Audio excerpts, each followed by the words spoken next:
All right, welcome back. I'm going to bring in Rye Guy, our host for this panel, and we'll go from there. Hey there. Hey there, everybody. Sounds good. Hi, Well, Kelly. How you doing today? Hi, good. I am going to leave you to it, and thank you for being here. Oh, thank you for having me. This is awesome. Hey, guys, everybody. My name is Ryan H. Nelson. I am a voice actor of several different areas in the field, and I will be joined today by Chris Jowers Hello, everybody. and LW here, aka Hello. Lauren. We'll all just tell you. Well, first of all, let me just dive in real quick before the intro to say I personally don't mind being called a voice actor. Yeah, actor is right there in the name. Like I know there's a stigma to like, oh, only a voice actor, but there's nothing wrong with being a voice actor. Yeah. Being only a voice actor, that's where shit goes wrong. But yeah. Beyond that, though, like I personally, it's two different completely. It can be two very different trains of thought as far as the performance goes. Conveying everything through only your voice versus having the advantage of facial, features and visual motions. See here, So, I've always had a very hard time considering myself an actor. First of all, I was kicked out of drama in high school, and second of all, I have no control over my face. So on screen is not for me. you got a delightful smile. So, Oh, thank you. So anyway, let's get to then the point of introducing ourselves for introduction purposes. My name, like I said, is Ryan H. Nelson. I do voiceover work for some video games, doing some occasional dubbing work, singing. I do a bunch of theater and film stuff. And on top of that, I recently started streaming on Twitch. I've been doing that for about 6 months now, going pretty well, doing streaming video games, doing internet deep dives, having real talk sessions, etc. And how about yourself, Chris? For the last 10 years, I've been an actor in audio dramas and good old-fashioned radio plays that were broadcast through Memphis, Tennessee. I've done a number of my own creative projects. Started my first podcast, The Confession of Johnny 8, this past year, and am a published author of the book Lost Born. And Lauren? So I was actually a lab worker in a genetics lab for almost a decade, and then my health went bad and I lost my job. So now I mostly narrate audiobooks. I've done a couple of audio dramas. I podcast regularly. And I know this is a DC thing, but I'm on a Marvel podcast. Oh, it's okay to like both. I'm bisexual. Yeah. I like them all. But in that regard, I suppose I would be pansexual because I also dig IDW and Boom and The Occasional Image. Yeah, same. And indie comics. Indie comics are always fun. Yeah. Another reason I love conventions, finding new little indie comics. I've also done some audio. I already mentioned audiobooks, audio dramas. That's the word. And I was cast in 2 video games that never came out. And I do mainly tabletop role-playing streaming. In fact, I'm about to start running a game this Monday in addition to playing a game on Wednesdays. Okay, nice. Awesome. Now, and for those watching and who are looking to get into the voice acting industry, let us just tell you, you can start anywhere. It's never too late to start, and absolutely, like there's any number of ways to get your foot in there. Myself, my start was like I did like all the plays and musicals all through elementary school, middle school, high school, etc. But as far as voice specifically, I got my start doing Digimon fan dubs because I was just looking around. It was my senior year in high school. I was looking around the internet randomly for Digimon websites for new stuff. And all of a sudden I find this site called FET's Digimon Fan Dubs, run by a guy named Chris, super cool dude. And I'm like, what is this? Like, oh, they're putting their voices into the Japanese footage and just dubbing it. Like, that seems like something that would be a lot of fun, like right up my alley. And I ended up writing the guy, asking him, because I had never recorded anything vocally on my computer before. I had no idea where to even start. Dude was super cool.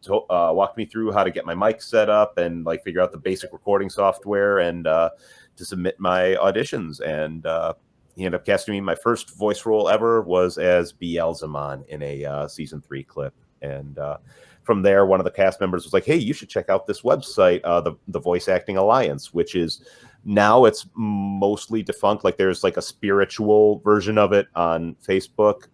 Still a good community. A lot of great talent has come from the Voice Acting Alliance and Virtual Hollywood and similar communities.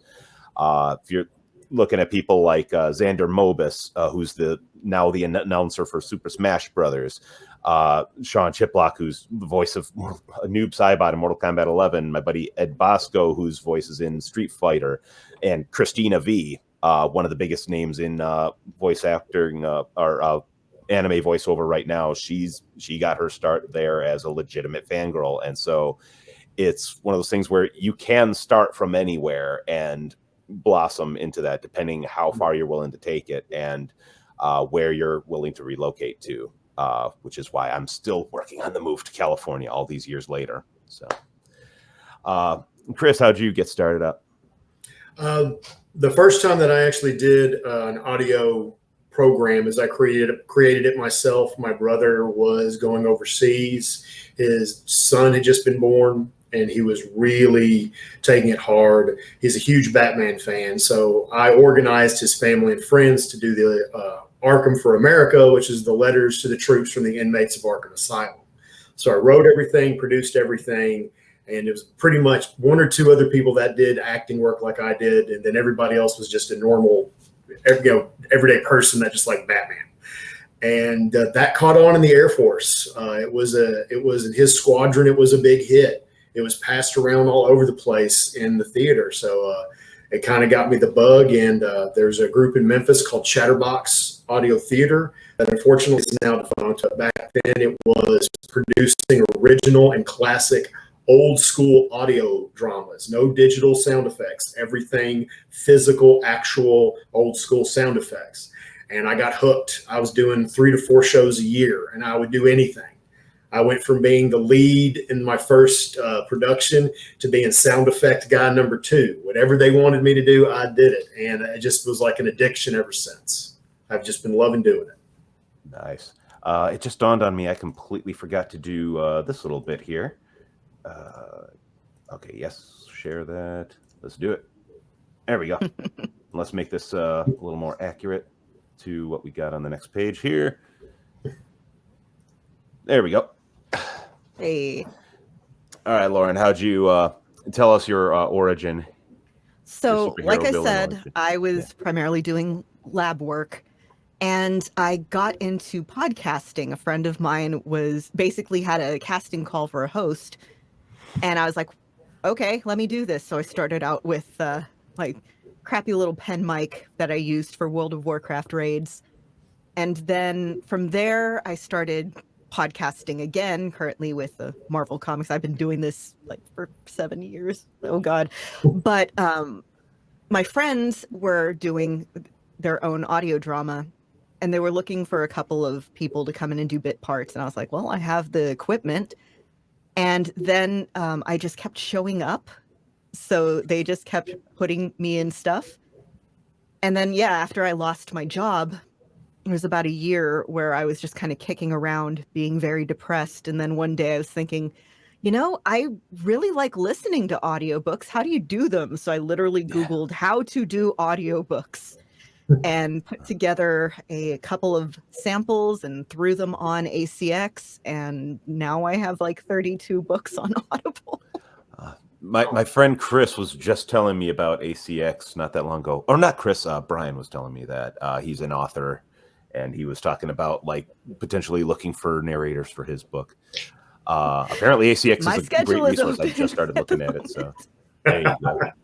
Yeah, and I know the time sink that doing an audiobook can be. I've only done 2 so far, two volumes of the same story.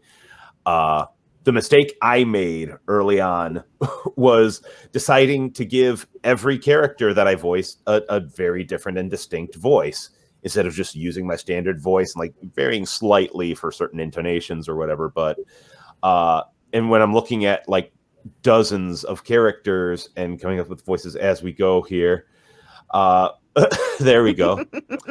Very nice, Willow. I'm a Gambit cosplayer myself. That's how Kelly met me. So Gambit and the Green Ranger are my two specialties. But my latest one is Keyleth from Critical Role. Oh, nice. But yeah, and keep in mind with the audiobook I was doing, there are basically the chapters are structured that one of four characters is narrating the story. So not only am I narrating the whole time as their voice, and then also doing the other voices on top of that, but three of the four characters are male, and there's a female voice actress, a friend of mine and Lauren's, named Melissa, who is doing the other voice. And she did the smart thing and just read it all as in her own voice. Like, meanwhile, I'm sitting there once I was offered volume 2. I'm like, I didn't think there was going to be a sequel, and having to go back and re-listen to all the old voices I did and try to remember how to do them, and then also do new ones for new characters and make sure not to duplicate. And I made my own bed, and I have to just sleep in that thing of nails. Yeah, if I can offer one bit of advice on doing audiobooks where you're doing multiple characters, it's to keep a spreadsheet or a document or something with the shorthand notes on that character's voice, and don't delete it, because then you have to go back and listen, and it's like, okay, I forgot which chapter this is in. So writing stuff down, very useful. Yeah, I know you were telling me you just write basic things like, higher pitch, a little throatier or whatever your notes are. I'll make a note of like what actor I'm impersonating, what accent I'm impersonating, that sort of thing. Yeah, I go the other route where I actually have to like pluck out a sampling of the old audio and just label that as a separate MP3 to play back in case of emergency, break that glass. And so sometimes those kind of challenges can be great as far as, here, let's get to the next slide while we're on that topic. Sometimes being challenged like that, either by yourself or somebody else, will absolutely get your brain kicking in different gears than you would have been going for before, and trying new voices that you would have never thought to do. Like me, for years, I was in a voice acting competition show that ran for a few seasons called Act It. And they had various challenges throughout the series each year. And they would assign you roles or give you freedom to create your own roles. And it, like those little challenges, those little exercises made me come up with voices I would have never thought to try before, which ended up becoming some of my favorite voices to do on a regular basis. And also all that practice can get you in the habit of staying consistent with the voices and natural with the voices, because that's something I actually had somebody asking the other day is, how do you make your voices like still sound like natural delivery? Because when you're first starting a new voice, it can be easy sometimes to just exaggerate and go very theatrical and like over the top with it, which is fine in certain situations. But then sometimes you have to, keep it a little more grounded in a more natural setting. And so it's just a matter of practicing. And Chris, I know you have plenty of experience staying in character and keeping it natural for long periods of time. Yes. Tell us about that. One of the things I started doing at conventions, I really didn't cosplay or dress up outside of Halloween for a very long time. And then after we did Arkham for America, I really started like doing the Joker's voice. So one year at a convention, I fully dressed up as the Joker, makeup and the head, and the head of the convention went, "You are in for free. You are the Joker for the convention," because he was getting all this great feedback from the guests, not just also the attendees, but a lot of the guests were like, "This guy is hilarious. He's great with the crowd. He's making sure people are coming to tables. He's moving the traffic a little. And so I ended up being the Joker at a lot of conventions, but it's the Joker for 8 hours straight and not breaking character, altering the character around who you are with. So if there's little kids there, if there's adults there, people who are afraid of clowns, always be aware of that. There's never an instance where you should cause someone fear because you're in character. I can't stand people that do.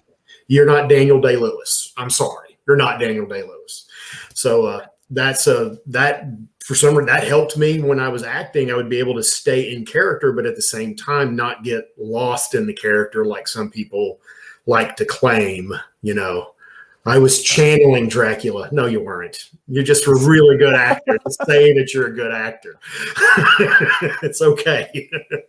I know you know a little thing or two about playing a Dracula-like character, or was it actually Dracula?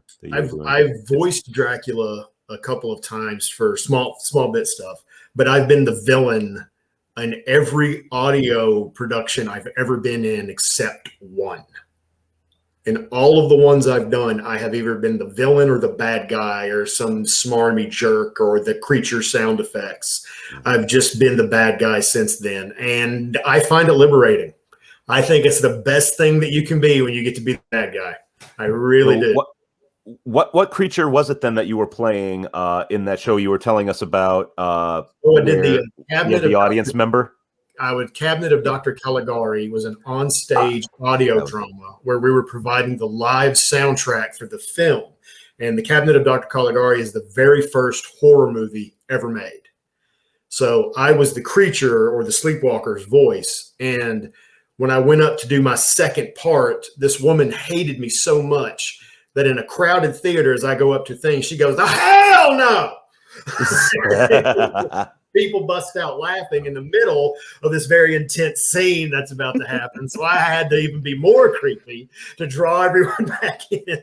But I took that as a badge of honor. Like when people see you as, or they listen to your voice and go and just get chills listening to your voice, that is a huge compliment. There really is.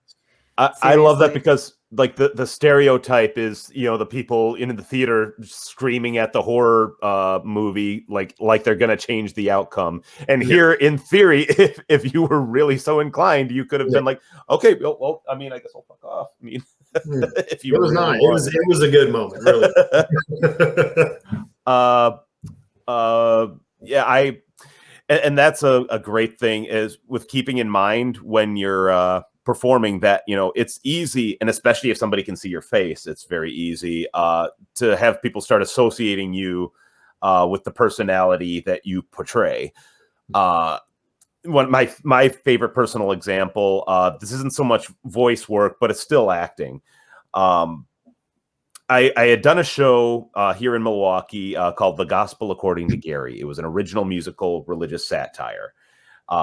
Where basically my character is trying to use the power of religion to amass wealth and power instead of actually believing in what I'm preaching. And you just see as the show goes on, everybody grows just increasingly uncomfortable working with me.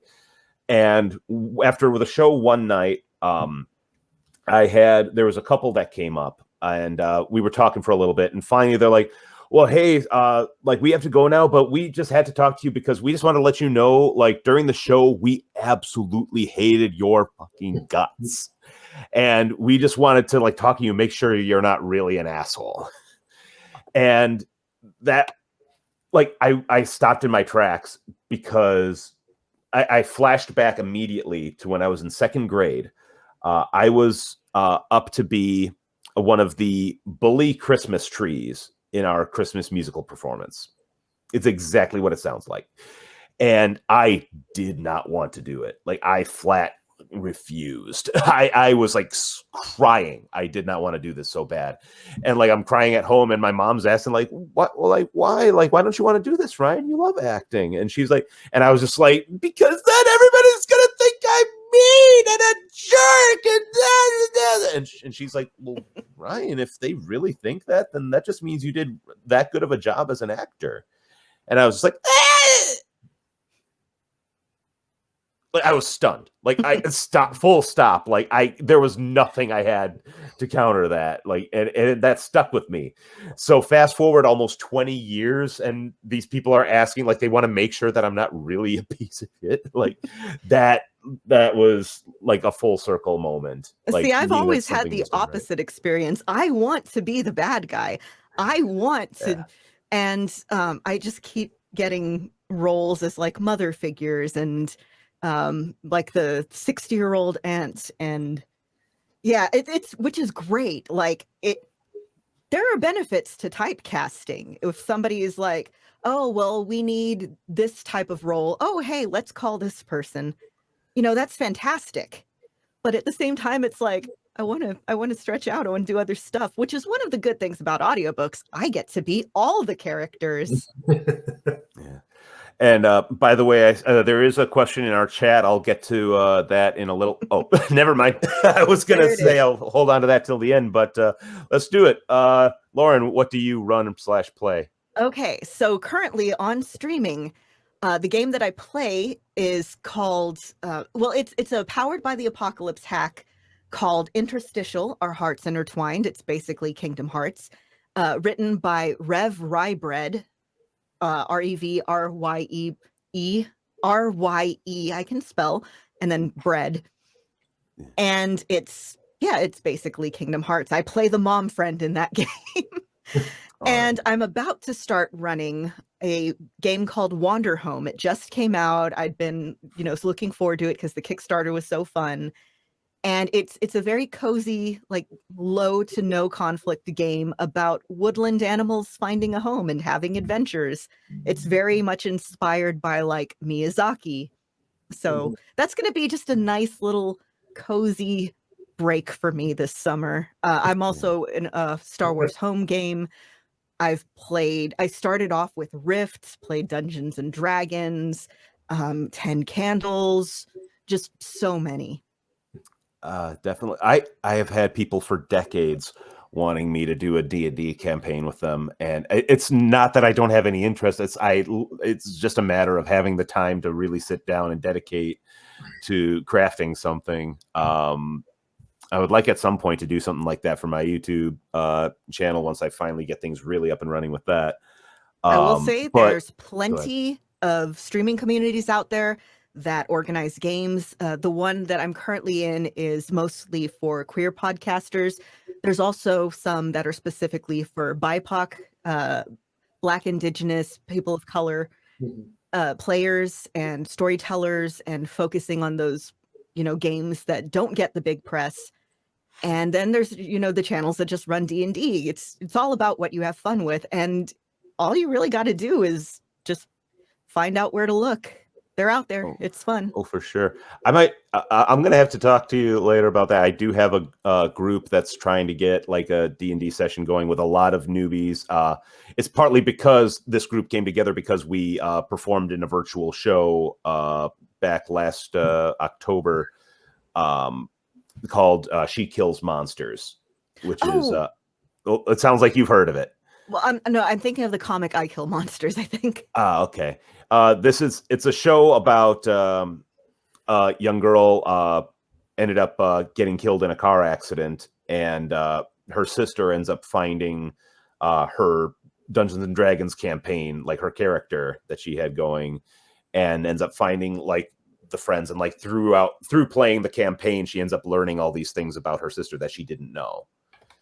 So it's kind of a touching show, and that group and I got together, and now we started doing like script readings of various things like once a week on Facebook.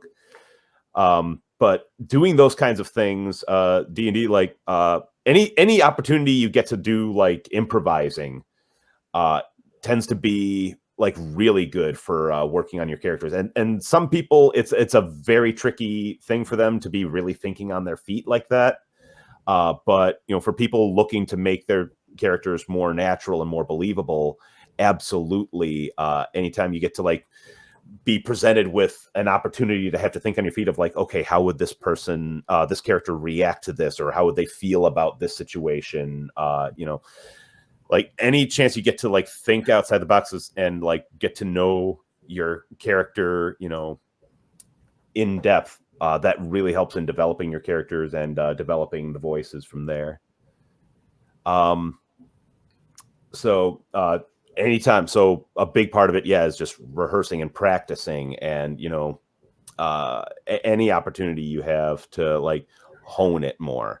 Another important thing though is vocal care, because as it says quite eloquently there, it is straight up an instrument, this larynx of yours. And there's all sorts of things you can do to take care of it. And the unfortunate thing is that it's not one size fits all. What works for one person doesn't work for another. Like there are some people who can chain smoke like a fiend and their voice is totally fine. And they're able to, sing beautifully and everything like that. Then other people like 2 puffs of a stogie and they're all of a sudden, like this and ruined.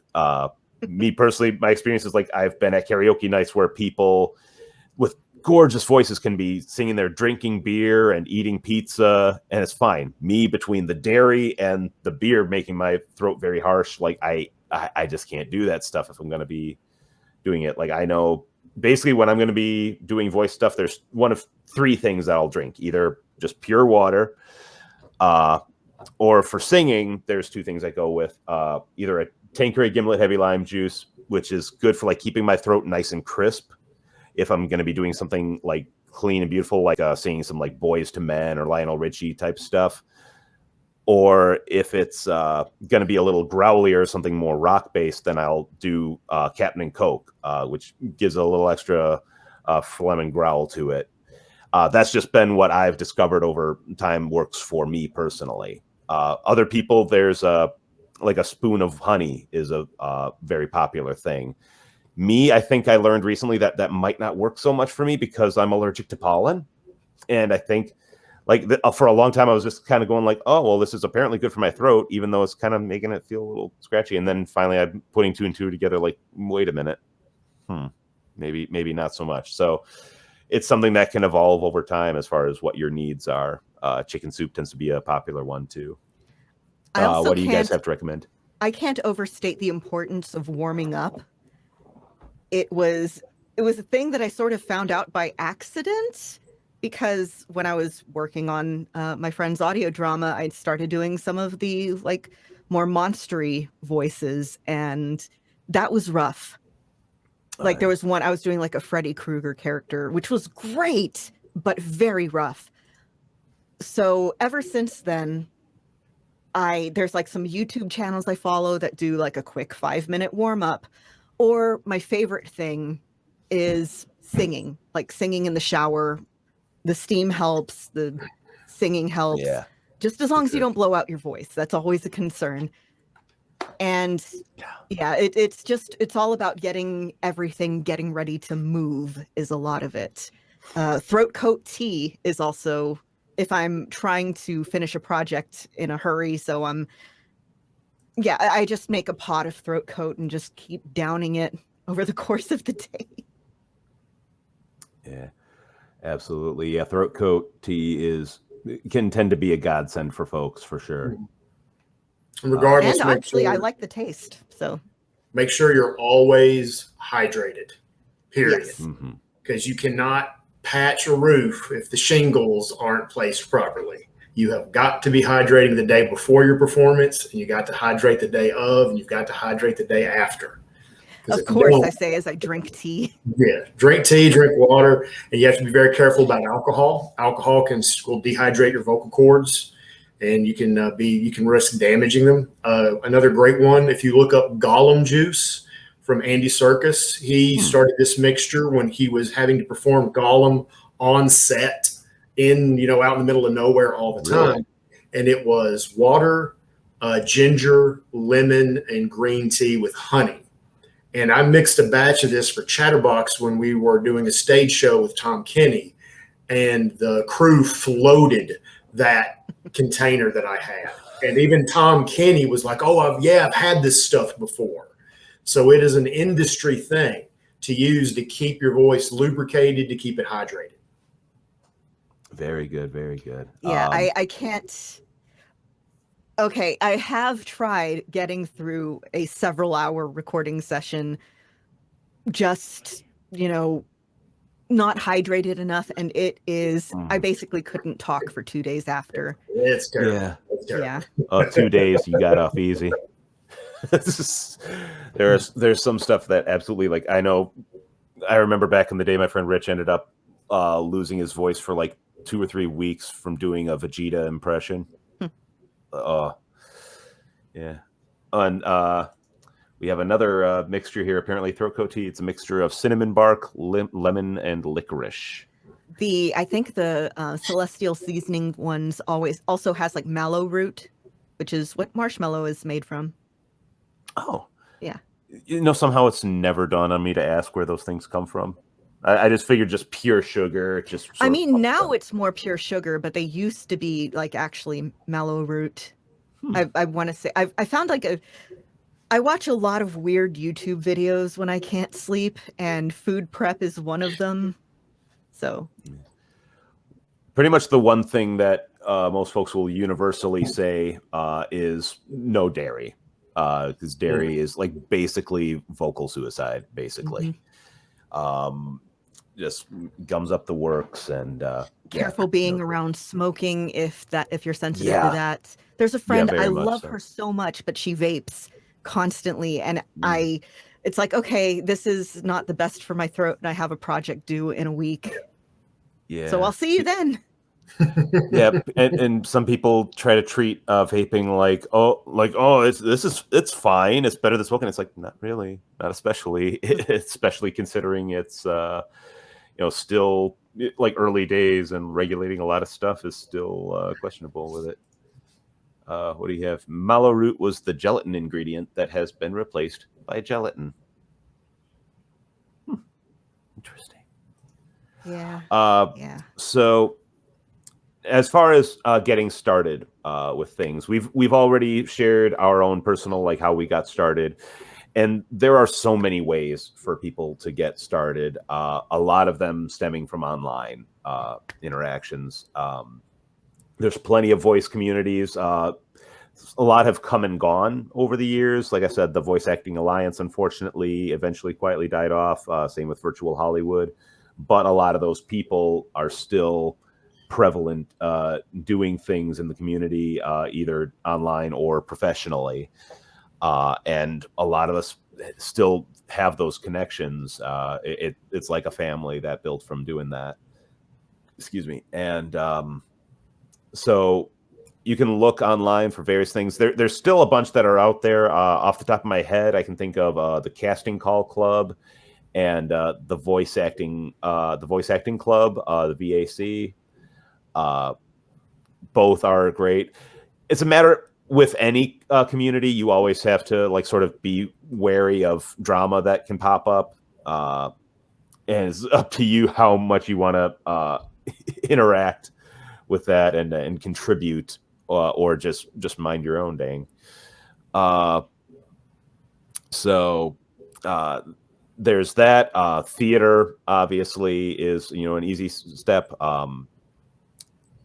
Community theater is a perfectly valid way for anybody to start. It's a matter over time, once you have like started, and you can start. A lot of people worry about getting started because they'll be looking like, oh, equipment costs so much. It doesn't have to, especially starting out and just doing fun projects on your own. I got my start doing just that little like pen-shaped microphone that came with the computer that I never used up until that point. Didn't have a webcam yet, and just the basic Windows recorder that came with the computer. And that worked fine for me for a while. Eventually, I ended up getting a headset mic, which was both a blessing and a curse. It was good for dubbing, but it turns out the audio quality, shaky. It wasn't, it took me a few years to really start investing in like proper equipment. And that's something we should kind of emphasize. Don't break the bank. Yes, especially not right off the bat.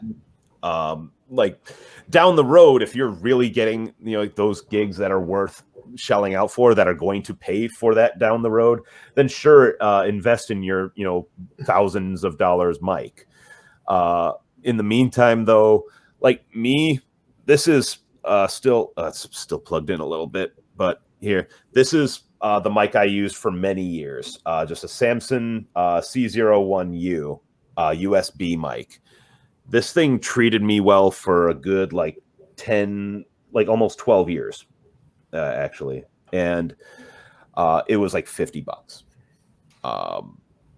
And like the difference in quality between that and my pen mic and headset mic was very noticeable.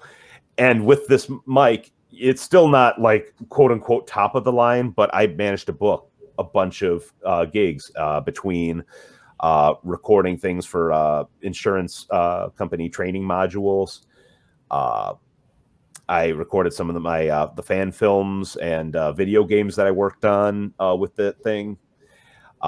Because keep in mind, it's like 50% the quality of the equipment and another 100%. I know that doesn't mathematically work out. Bear with me though. Is treatment of the room that you're in. If you're in a room that has just hardwood floors and and a lot of stuff that everything's going to be reverberating off of, then your audio quality is going to suffer, even if you have the best mic on the planet. In fact, some of the cheaper mics sort of end up like the more expensive mics actually sort of bring out those flaws in your recording space. The mic that I'm currently using, it's fantastic, but it really, really picks up just all the little noises in the room. So it's a very good thing that I've been able to sound treat this room, and for things like podcasts, actually use a preamp to kind of get rid of some of those noises. But my first ever book that I did with an Audio-Technica AT, I think it was a 2010 mic in my living room. I tried throwing like a blanket over myself while I record, as is a time-honored tradition, apparently. Yeah. But it was Texas in the middle of a heat wave, so I kind of just gave myself heat stroke. Yeah, I will say that my producer for the podcast that I'm on runs a podcast called Better Podcasting, and one of the things that they talk about is gear at different levels. Like if they'll do a test of like, okay, here's this mic for this much, here's this mic for this much, here's the pros and cons, and you can actually hear as they're recording what the difference is.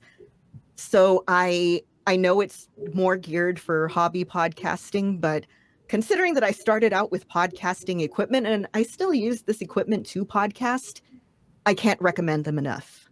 Yeah. It helps to find somebody who knows what they're talking about in terms of gear and work with them. Yeah. And that's something I neglected to touch on earlier, because you also do a lot of audio mixing. Yes, what would you like to contribute to that discussion? I like to keep all my money, so I edit my audiobooks myself, which I have gotten way better at editing. I still don't like it, but it's like the necessary evil. And I pride myself on doing it decently. When you start out, everybody starts out using Audacity because it's free, it's very versatile, you can use plugins. I will say that the plugins, I recommend downloading a couple of plugins. It's like the Spitfish suite or something like that. It's a de-esser, what are the other things? I haven't used Audacity in so long to edit, I'm trying to remember. But if you look up Spitfish, it's that whole group, and then you can find videos on YouTube explaining what each tool does and how to use it. Right now, I'm currently recording in it's Studio One. I actually it's a bit of change to buy. They do sales pretty often, and it has been fantastic for recording. I really recommend. His name is Don Barnes, Baarnes. He does a course on how to use Studio One to record, how to use RX to edit, which is what I'm currently using. It's Isotope RX8. And it has gotten, you can expect your editing time to be anywhere from, 3 to 6 times as long as your actual recording. And I've gotten it down to about just under 3 hours of editing for 1 hour of recording. Learn the value of punch and roll. Punch and roll has saved my life. What that is when you make a mistake, instead of just, stopping and re-recording, so you have to, when you listen through it, you have to make sure that you've deleted that thing. You just go back in the recording, and Audacity is capable of doing this now. Shift D, very useful, or Control D, it's one of those. But it goes back a little bit, plays the audio leading up to it, and starts recording at the point where you indicated. And that has saved me so much time in editing and in recording. My flow works better because I'm not annoyed at myself for making a mistake that I'm going to have to edit out. Yeah. YouTube is fantastic for finding tutorials on how to deal with this problem, how to deal with that problem. And yeah, it's so much of it is just trial and error, seeing what works for you and practicing. So much practicing, but you'll get it. If I can get it, you can get it. Yeah. And everybody has their software preferences. Me personally, I tried Audacity and I thought it was, for me, for whatever reason, it was just like overly complicated in terms of just trying to save the file. Like, I don't know.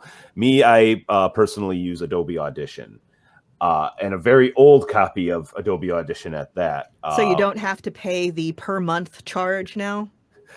Essentially, that is part of it. And I actually did try when I got my new computer set up, which I'm still working on upgrading bit by bit, basically. I tried a few other recording programs that were supposed to be great ones, like SoundForge and Avid and stuff like that. And I ended up going back to my old copy of Adobe Audition again because it just, the other ones, just for whatever reason, have a heck of a time working and doing what I'm trying to make it do. So it's all a matter of what features, what suite of options is preferable to you and how you're using it. What plugins you want or don't want. What cost you're willing to pay. Again, Audacity is great because it's free. I think GarageBand is also free. There's free options out there and they are good. It's just that for me, where I'm at right now in terms of not wanting to waste time editing, something that's a bit more, you're paying for it, but the convenience is nice. You are paying for convenience. You're saving your time. And time is money, period. Time is money. That's another thing. Value your time. Get paid what you're worth. Yes, as somebody very who much charged so. $25 per finished hour of an audiobook for my first book, I am here to tell you that is a criminal rate. You need to know what your time is worth. There's sites, I think, help me out here. There's a voice acting site that has a lot of sample rates that are kind of the industry standards for there are a SAG few and of those, non-SAG. so I couldn't tell you the specific one you're thinking of. Okay, but you can look up voice acting rates, non-union, stuff like that. Yeah. Or union, depending on if you are or not. Exactly. Because keep in mind, when you're starting, you're almost certainly going to be doing free stuff, either just like fan works and whatever. Yeah. And there's nothing wrong with it as long as you're cool with that. Like, and that's what got me started, was doing that stuff and just building up a repertoire of voices and figuring out the ins and outs of things and fine tuning my performances and my recordings and everything. And then it's your own schedule that you determine when you want to decide like what you're really worth, what your time is worth financially to you. If you're fine doing free projects, absolutely cool. Me, like, I did hit a certain point where I don't do as much free theater or free voice stuff because I just don't have the time for it. It's one of those things. You hate to sound like elitist, like it's all about the money, but at the same time, like, it's to the point where like I've put in my time, like I, put in the hard work, and I think it's worth keeping things moving. Know your worth. Absolutely. So the whole paid and exposure thing, like that can be real. Like it sounds like a myth, but no, I've seen the emails and no, it's oh god. Every time it's like you have died of exposure. It's yeah. Yeah. There's something I would like to add, that if you are acting, directing, and writing a production, that you're in charge of a production and you're getting voice actors or actors, because some of us have worked in indie film, and you're not paying anything. Treat every individual like gold. Yes. There's a director in Memphis. If they needed me to film 2 minutes and it would take my whole weekend, I would go and do it. There's another person that they would pay me $100 to film 2 minutes. I would tell them what they could do with that $100. And it is anatomically impossible. This is an industry that kind of lives and dies by reputation. Mm-hmm. Again, like I said, I just kept showing up, so I just kept getting work. I'm not saying like, oh, if somebody is terrible to you, don't do anything, but be the person that you would want to work with. Yes. Because if it comes down to it and someone's like, okay, these two are both fantastic voice actors, but that one's a jerk, guess who they don't want to work with? The jerk. Yeah. Blacklisting is absolutely 100% a thing. And it can, eventually some people can get out of that, like over time, as they if they can prove that they've grown as a person and realize that they messed up, and want to be a better person. Sure. But it is like very hard to climb out of that hole once you've dug it. There's, and that brings us to social media. Social media allows people a lot of freedom to just say, whatever they want and express themselves. You got to be careful, though, depending what you're aiming for and what your audience is, potentially going to be. That's why a lot of places will say, like, straight up, like, don't get into politics and stuff like that, if you're going to be doing this, because then that can bring a whole other level of, not conspiracy, but just a lot of scrutiny. And don't tweet or put on Facebook anything that you are not perfectly 100% comfortable with defending. Yeah, for the rest of your life, potentially. Yeah, my stuff tends to be, I retweet a lot of politics. I talk a lot about wrestling, and it's, again, I will defend my opinions on both of those. And in some cases, it's great if you tweet a lot about like queer politics and stuff. You can probably expect that other, queer people would want to work with you. Yeah. Controversy. But, you're basically, you are picking your audience and the people that you want to work with the things that you say. I have a friend that is a in-demand fantasy artist, and he has a social media presence, and he never, ever posts anything personal, period. It's all business. Yep. Or he's talking about other artists, or he's talking about what's going on in the industry. And I talked to him about him because the other artists do different things, and he goes, it's my money. It's my business. I want everyone to buy my art, and I don't want them to worry about what I think. They should really, because in my personal life, that's my choice, what I say, what I believe, what I follow. This is a business. This is about getting paid. But I don't, jeopardize my morals. I don't do things I'm uncomfortable with. But I don't put out my personal feelings out there, because he looks at it as his business. And he is doing extremely well through the pandemic, through everything, because he's focusing on it as a business. So it's something you do have to think about. You find people who they either don't have a social media presence, they have just a strictly professional social media presence. And then there's some people whose entire brand is, the persona that they put online. Yeah. And again, there's no wrong answer there. It's just the one that you are most comfortable with and most comfortable dealing with the interactions with. Yeah. And those people that are usually putting everything out there are ironclad or iron proof. they've already made it. They've already got their level, or they've got their audience too. When you're trying to make a name for yourself, you just kind of got to do what you got to do. Making By the way, poor conspiracy Chris. angry. Poor is Chris's Yeah. face. It's like Kilroy. like over Mike there. Wazowski.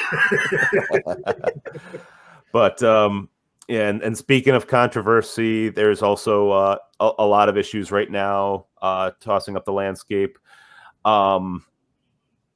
As far as representation becoming a much bigger thing now, and I'm in an interesting position as far as that, having been in the past the go-to guy as the voice of the quote-unquote angry black guy. I tended to get cast as the voice of Barrett in a lot of Final Fantasy VII fan productions and stuff. Even it was to the point where my friend, who is black himself, one of my best friends, he's my best man at my wedding, by the way. Shout out to Mike Dent here. He ran a podcast called R5 Central, and for Halloween one year, we did like a Grindhouse style double feature of audio productions that were never going to happen. One was called Revenge Scarlet Kunoichi, which is about Amish lesbian ninjas. It was just as amazing as it sounds. I'm here for it. And then the other one was, and this is where it's important to remember that he was black, was called Jig the Walking Arsenal, where he asked me to play the title character. My black friend is asking me to play the voice of the black character in his script. It was like a complete blaxploitation piece, and it was a lot of fun to record for. It was because like I had a certain voice that worked for it. Today, I don't know that he would have done it quite the same. He loves my voice and he loves that project, but I don't know, because a lot of things have shifted as far as making sure that people are getting. Some people don't even care so much about like if the person gets the role. They just want people to have the opportunity to try for the role. And that seems to be a big problem. I'm queer, disabled, and Chicana. Ask me my opinions on representation in media. Yes, there you go. So, which I am perfectly willing to talk about on like Twitter or anything. So yeah. So a big part of it, though, these days, be very careful what directors are asking for, because people are becoming a lot more specific about wanting people to be authentic, the true deal. If somebody is posting an audition asking specifically for, a BIPOC individual, and you are white as the driven snow, and you're submitting saying like, well, I'm not actually BIPOC, but you want to hear it? And they're like, yeah, we don't want to hear you. And please don't submit to us. Like you're making it clear to us that you don't take our request seriously. Yeah, it's along the lines of just follow directions in general when applying for anything. If they tell you we want 2 takes, no more than 2 takes, don't send them 10. That's just going to get you thrown out before anybody even touches it. If they're looking for a 30-second submission, don't send 2.5 minutes. I have learned that the hard way myself. I say that from perfect experience, 100%. And that's something, by the way, really listen to that. If they want 5-minute files, you do not send 6 minutes. You don't send 5 minutes and 30 seconds. You send exactly what they're looking for. A friend of mine worked for an anime studio as an intern out in LA, and they would literally go, 30 minutes, throw away. 28 minutes, okay, we're going to listen to you. They wouldn't even give it the time of day unless it was exactly what they asked for. Yeah, so remember what we said earlier. Time is money, and that includes the people who are looking through the slush pile of anything, in this case, audio files. Yeah. So, yes, and on the topic of time, we are just about out of it. We'll open it to. We're not going to have much time for questions here because the next panel starts to be starting at 3. I'll toss this one out here. You guys Superman fans? Yes, actually. It's weird. I love the idea of Superman, but I'm really, really picky about the characterization of Superman. I have drunk cried about the platonic ideal of Superman, Batman, and Wonder Woman But I again, I have opinions on the characterization and how people misunderstand. Yeah. I actually played the voice of Superman for 8 years and almost 100 episodes for an online radio series from Pendant Productions called Superman: The Last Son of Krypton. And I thought it was weird that I got cast because I thought I sounded way too young to be Superman, but it worked out. But yeah. We're about. I'm feeling the impending doom of the music playing us off. So let's go to our final notes here. Plug your stuff, guys. Plug your stuff. Okay, you can find everything I've done professionally at my website, lwsalinas.com. You can find me on Twitter at Sithwitch, and I like promoting the stuff that I am currently doing, so just show up and expect me to occasionally be like, hey, here's the stream I'm on. Yes. All right. How about yourself there, Chris?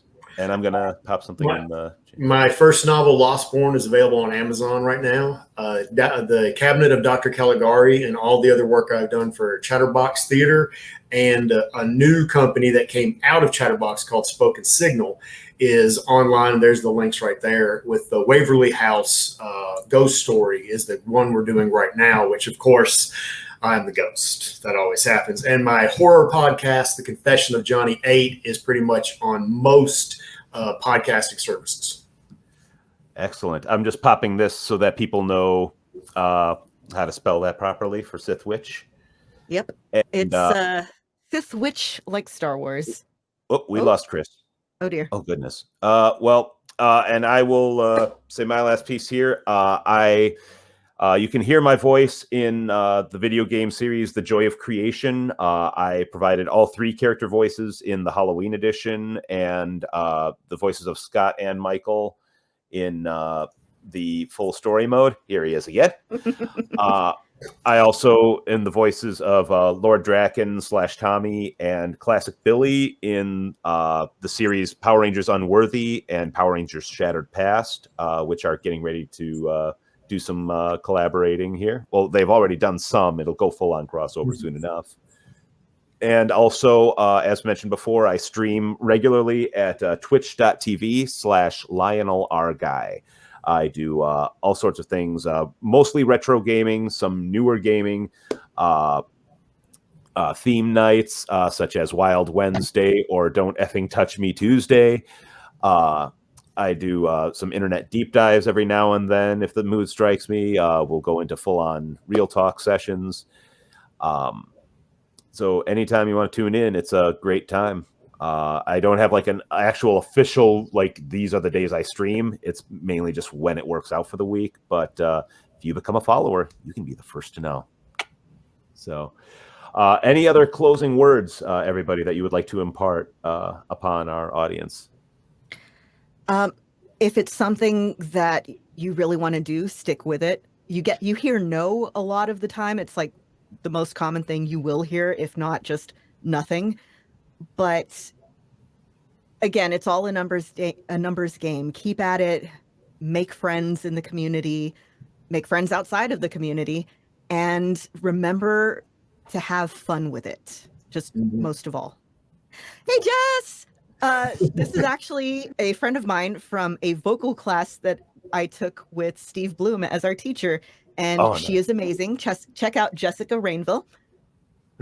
Oh, that's right. I forgot to mention the story of when I ended up basically... I had been at a class that Tony Oliver was teaching in Chicago. And after the class, we ended up talking for a while, like, walking through the halls or whatever and down the street. And finally, he's like, oh, well, here's my hotel. I got to get taking off. So it's good talking to you. He goes in and I'm kind of like, did I just follow Tony Oliver to his hotel? Like, this feels not okay. This feels really not okay. And I hung on to that for like 7 years until I ended up seeing him at a convention. And I talked to him there and I was like, so, hey, I just want to apologize. I don't know if you remember me. He's like, oh yeah, I remember you. Absolutely. Ryan, right? I'm like, yeah, okay, cool. I don't know if it's cool that you remember me or not, considering. And I was like, yeah, so I just want to apologize if I like follow you like to your hotel. Like that feels really like, and he's like, as I recall, I welcomed you to come like walk with me and talk with me there. So you're totally fine. I'm like, oh, thank God. Because it is very easy, you guys, to like cross that line to where, you know, people seem to forget that people are people and not just celebrity status, you know. So just remember to treat everybody like a person. They have feelings, they have needs for privacy, etc. And remember to test yourself. Professional voice actors can do about 2,000 different characters. Yes. Always try and catch an impression. Always try and listen. Always try and do your version of a character. Don't be Mark Hamill's Joker. Create your own Joker. Test yourself, and that way you will find you have an immense vocal range and not just doing impersonations or impressions of somebody else's work. That is key to becoming a performer. Mm-hmm. I promised you when you first said remember to test yourself, I thought for sure you said remember to touch yourself. And I'm like, this is what? Where is this? What is this panel? All right. On that note, yeah, I think it's time for us to take our leave. It was fun listening to you guys, though. Oh, thank you, Willow. I was watching the faces run the gamut of emotions throughout. All right, so I'm going to post the link to both the Facebook and the YouTube for you guys to switch over. Yeah, currently the other panel's in play right now, so once we're done here, we'll switch over to the next feed. All right, you guys have a great day. Thank you very much. Everybody, thank you very much for having us. Everybody take care of yourselves, all right? Be safe out there.